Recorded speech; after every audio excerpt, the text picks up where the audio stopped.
In this video, I'm going to show you how to connect your Huawei router to your computer using an Ethernet cable. This is an easy and trustworthy method for establishing a stable internet connection. Locate the Ethernet ports on your router.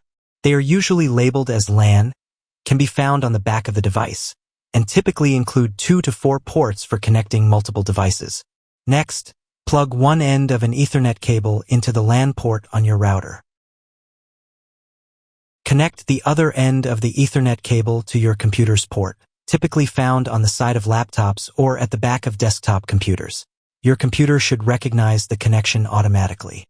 If it's not working, make sure your router is powered on and configured properly. In the video description, you'll find a tutorial on optimizing your Huawei router for better performance, as well as other helpful guides.